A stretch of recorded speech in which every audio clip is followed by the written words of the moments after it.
My rice always comes out sticky.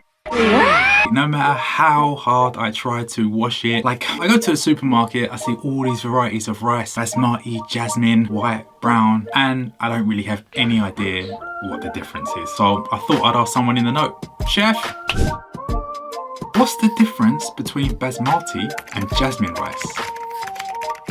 Basmati and Jasmine rice are two of the most common varieties of rice that we come across in our lives in the UK and the US. There's actually over 40,000 varieties of rice.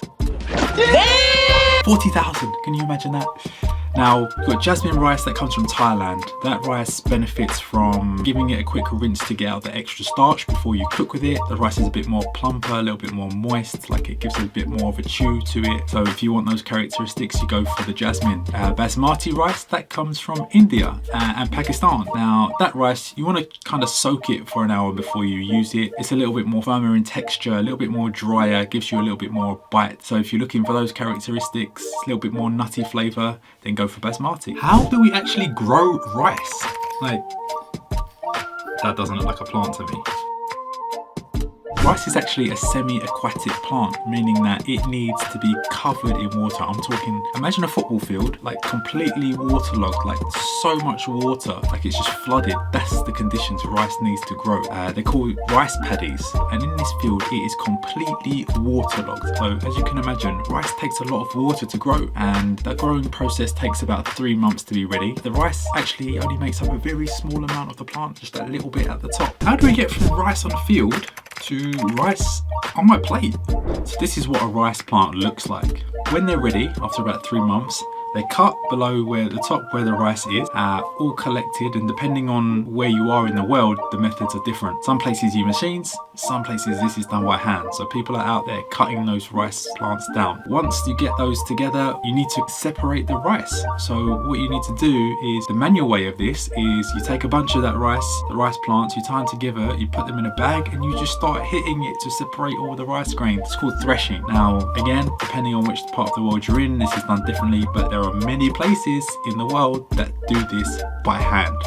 Now think, like, how much rice, grains of rice you have on your plate. How long do you think it takes just to go and pick and then thresh that rice? It's crazy amounts. Rice is the world's third most produced agricultural crop. Talking behind sugarcane and corn, it's rice. Now, there are two major rice producers in the world. They're producing over half of the world's rice supply.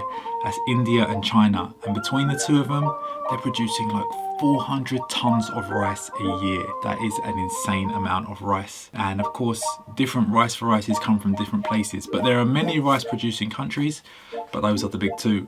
What's the difference between brown and white rice? So they both come from the same plant. There's no difference in terms of how it's grown. All that happens is white rice is processed differently. We take away the coating of the grain. The bran and the germ, which is on the outside, that's left on. And what happens is that actually protects the grain from moisture. That's why it takes so much longer to cook brown rice, because that bran that's left around the outside is a protective barrier. So it takes longer to cook and to break down. The outside is a protective barrier. So it takes longer to cook and to break down.